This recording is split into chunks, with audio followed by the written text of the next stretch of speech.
নমস্কার, দেখছেন Kolkata TV digital এবং আপনাদের সঙ্গে রয়েছে আমি শুভাঙ্গী।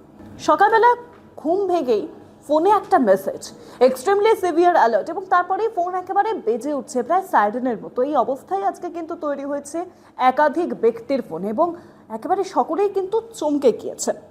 ঠিকই বলছি, শনিবার সকালের ঘটনা। শনিবার সকালে হঠাৎ দেশ জুড়ে লক্ষ লক্ষ মানুষের মোবাইল ফোনটি বেজে উঠল এবং আচমকা সতর্কবার্তা পেলেন তারা। সেখানে কার্যত লেখা রয়েছে এক্সট্রিমলি সিভিয়ার অ্যালার্ট, অর্থাৎ অত্যন্ত জরুরি সতর্কবার্তা। এই বার্তা পেয়ে অনেকেই কার্যত আতঙ্কিত হয়ে পড়েন। তবে সরকারের একটি বিবৃতি থেকে জানা গিয়েছে আতঙ্কিত বা উদ্বিগ্ন হওয়ার মতো কোনো কারণ নেই, অর্থাৎ এটা সম্পূর্ণটাই সরকারি একটি ব্যবস্থা আমাদের মনে করা হচ্ছে।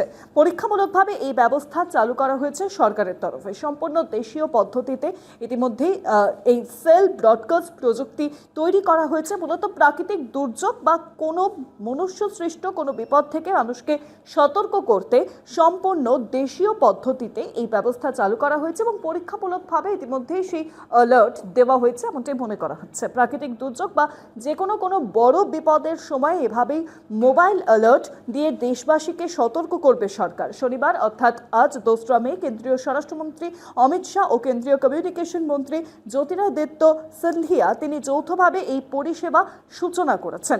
কেন্দ্রের তরফ থেকে জানানো হয়েছে বড় কোনো বিপদ থেকে সতর্ক করতে আজ এই পরীক্ষামূলক সতর্কবার্তা লক্ষ লক্ষ নাগরিকের মোবাইলে পাঠানো হয়েছে।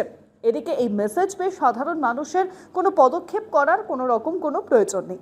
এই উদ্যোগের কেন্দ্রে রয়েছে SACHET, তার একটি এই প্ল্যাটফর্ম, তারা কিন্তু এর উদ্যোগ নিয়েছে ইন্টিগ্রেটেড অ্যালার্ট সিস্টেম বলে এই প্ল্যাটফর্ম। আর এই প্ল্যাটফর্মটি ভারত সরকারের টেলিকম বিভাগের গবেষণা সংস্থা C.DOT তৈরি করেছে। এটি আন্তর্জাতিক টেলিযোগাযোগ সংস্থার সুপারিশ মেনে তৈরি করা হয়েছে। বর্তমানে দেশের 36টি রাজ্য ও কেন্দ্রশাসিত অঞ্চলে এই ব্যবস্থা ইতিমধ্যেই কার্যকর করা হয়েছে। এখনো পর্যন্ত দুর্যোগে ব্যবস্থায় কর্তৃপক্ষ এই ব্যবস্থার মাধ্যমে 99টিরও ভারতীয় ভাষায় 134 বিলিয়নের বেশি সতর্কবার্তা ইতিমধ্যেই কিন্তু পাঠিয়ে দিয়েছে। মূলত প্রাকৃতিক দুর্যোগ, পাশাপাশি আবহাওয়ার সতর্কতা এবং ঘূর্ণিঝড়ের সময় আমরা দেখি মেসেজ আসে, তার বদলে এই অ্যালার্ট বেল বাজবে এমনটাই কিন্তু জানানো হচ্ছে। এবং আজ সকাল থেকেই অর্থাৎ শনিবার সকাল থেকেই এই নিয়ে ইতিমধ্যেই চর্চা শুরু হয়ে গিয়েছে।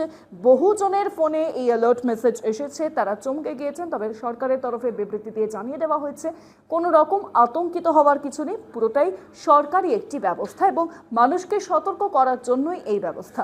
এরকম বিভিন্ন খবরের জন্য নজর রাখতে হবে কলকাতা টিভি ডিজিটাল, পাশাপাশি কলকাতা টিভির পর্দায় কলকাতা টিভি রাত 3 সাথে।